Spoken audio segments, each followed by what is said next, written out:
Chair and the members of the committee have been asking questions based on the testimonies, sworn testimonies of PAGCOR Chair Tenco, Attorney Fernandez of PAGCOR, and other resource persons. So the resource person will not impute any insinuation to the chair. Will please just answer the questions. The chair has given the resource person Your Honor, leeway then, to answer in the the questions. interest So of please answer fairness, properly. may I be allowed to dispute then the statement of the prior resource persons? We will get to that in the Okay, course so of the the question questioning of again, the Madam Chair, is? Do you maintain na hindi kayo abogado ng Lucky South 99 or any POGO for that matter? I maintain, as an officer of the courts and under oath before the Senate of the Republic of the Philippines, that I have never acted as legal counsel for Lucky South 99 or for any other POGO. Alright. Pero tama naman pong totoo na nakipag-meeting kayo sa PAGCOR tungkol sa POGO sa PORAC.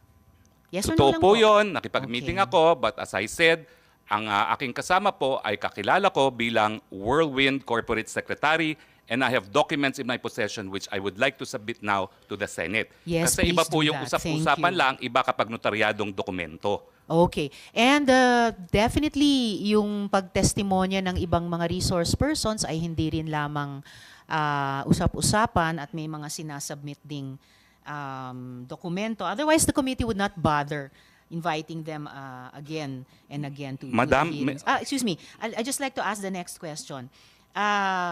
So, ang topic ng mga meeting at pag-uusap nyo sa PAGCOR, and in fact, mga pag-follow up nyo sa PAGCOR, ay utang ng Lucky South 99 ng mismong POGO. Tama po ba? Yes Tama or po no? yun. Alright, salamat. So, hindi lang talaga Whirlwind, Lucky South 99 din. Pwede ba ho So, mag-explain? Pwede naman po. Okay, kasi po ang Whirlwind is not only the lessor, they're also the service provider. Now, I appeal now to the officials of PAGCOR. Siguro kayo po mag-explain kung anong ginagawa ng service providers, including Chair Andrea Dominguez, because I had an opportunity to work with Domingo her. Domingo, no? Ang service providers po, sila talaga ang nagbibigay ng lahat na kinakailangan ng mga POGO operators, kasi POGO operators po, lahat yan Chino. Hindi po yan nag-i-Ingles. Kaya nga po meron silang mga representative sa PAGCOR. Dahil sila mismo, they have no ability to communicate dahil nag-establish na nga sila ng mga independent POGO hubs.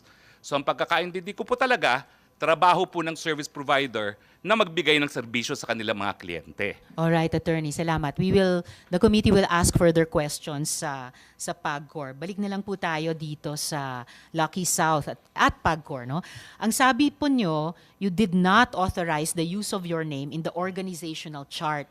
That was submitted as an official attachment by Lucky South 99 to PAGCOR. Totoo So, kasalanan po yan ni Cassie Linong, tama ba? Hindi po. Kasalanan po yan ng kung sinong gumawa.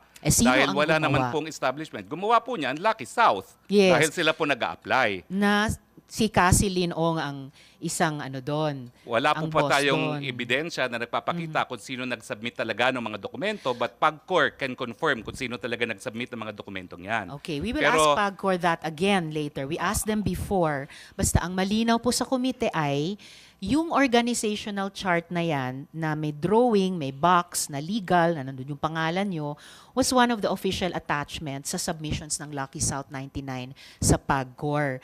And sabi nyo nga, ang tawag nito, yung obligasyon ng POGO na Lucky Star sa PAGCOR ang pinag-uusapan ninyo sa PAGCOR.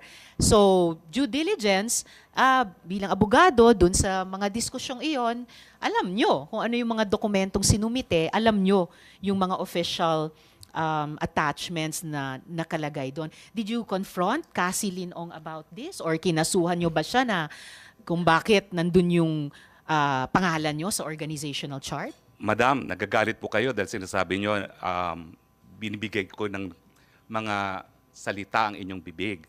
Pero right now, Hindi you naman already ako assume... nagagalit. Sinasabi ko lang wag niyong gawin Oo, yun. pero ngayon po, sinabi nyo, you again insinuated that I had anything to do with the document. Ayan nga po ang sinasabi ko.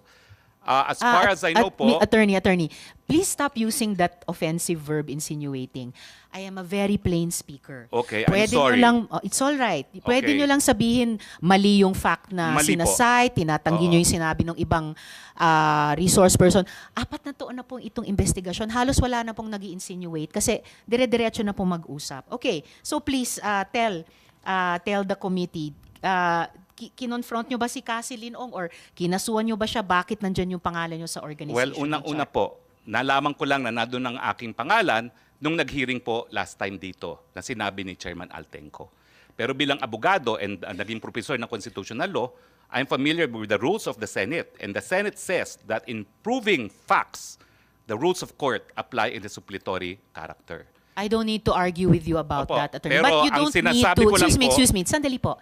You don't need to tell the committee what the rules of the Senate Well, are. I'm just Please citing just po. answer our question. You don't My need to answer cite, po it's not is necessary. that document is only evidence of its existence.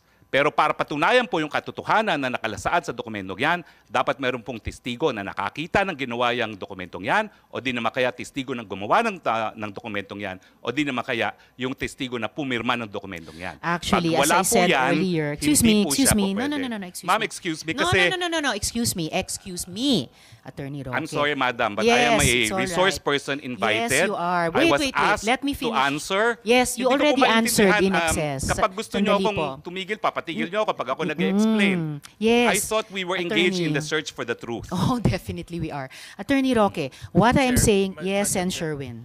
Attorney Roque, please be reminded to respect the chairperson. I'm very respectful, Madam Chair. Paano respectful na nagsasalita siya, sinasabayan mo siya? I apologize, Senator Gatchalian. One more, I and apologize. I will cite you in contempt. And if you disrespect the chairperson, we'll be compelled to cite you in contempt. I understand and I apologize. Mo naman Your Honor. sabayan siya, nagsasalita siya, siya ang chairperson. Okay, Your Honor. I understand. I apologize. Salamat, Sen Sherwin. At salamat, Attorney Roque, sa apology nyo kay Sen Sherwin. All I'm saying is, there is no need for any resource person to cite the rules of the Senate to a Senate committee. We know that. So please just answer the questions which are being asked of each resource person at length with an embarrassment of time para masagot nyo yung mga tanong. But please stick to the topics and do not lecture a Senate committee about the rules of the Senate committee. We know that. We correct ourselves kapag lumalabag kami doon. So, I suppose your answer is hindi kayo nagreklamo kay Cassie Leong at hindi nyo siya kinasuhan kung bakit nandun yung pangalan nyo sa chart. As I said, Madam, nalaman ko lang po yung pangalan ko nasa chart during the last hearing. Ang sinasabi ko po under oath as an officer of the court, hindi ko po inauthorize ang paglagay ng pangalan ko doon. Wala pong kinalaman sa paggawa ng dokumentong yan at wala pong kahit anong testimonya sa kahit sino na gumawa ng testimonya na nagsasabi na pumayag po ako. And I deny that under oath. All right. And sa interview nyo naman po kina Ted Filon at DJ Chacha, inamin nyo, quote, dinulog sa akin yung problema ni Cassie yung nangyari sa Lucky South. So mula mismo sa bibig ninyo, interes ng mismong Pogo ang miniting at fina-follow up nyo o inaareglo sa PAGCOR. Kasi nga po, si Cassie ay service provider ng Lucky South.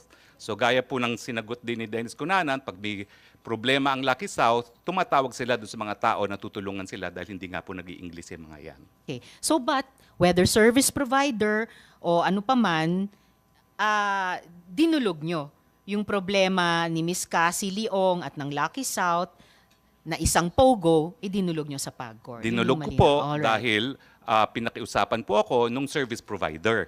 Dahil wala po akong kahit sinong kakilala sa Lucky South. Well, kilala nyo si Cassie Leong, siya, Lucky South po siya. Ay hindi ko po siya kakilala as Lucky South dahil ito po mga dokumento nagpapakita na siya ay pumirma sa mga pleadings na ginawa ko nung ako po'y renetain mga 2 weeks after that meeting para sa kasong ejectment. Kaya nga po paulit-ulit ako, hindi po nagtagal. Matapos yung meeting na yon, dinulog po sa akin itong mga kaso. At 3 kaso po yan at lahat po ito ngayon isusumite ko sa ating komite na Salamat. nagpapatunay po na ang aking kliyente sa mga kasong ito ay will win at ang pumirma po ay si Cassie Ong bilang Corporate Secretary. Madam, I'm now turning over these documents and this consists of number 1, ad cautelam motion to quash or recall writ of execution filed before Branch 114 of the Regional Trial Court of Angeles City, omnibus motion for manifestation, entry of appearance, and second manifestation, remand of the case to MTC, filed before the Municipal Trial Court of Porac, Pampanga, both of which confirm, both of which contain the filing with our consent by one Catherine Cassandra L. Ong, Corporate Secretary, Whirlwind Corporation. No? And of course, the third one is a petition for annulment of judgment with application for temporary restraining order and writ of preliminary injunction, docketed as CA GR number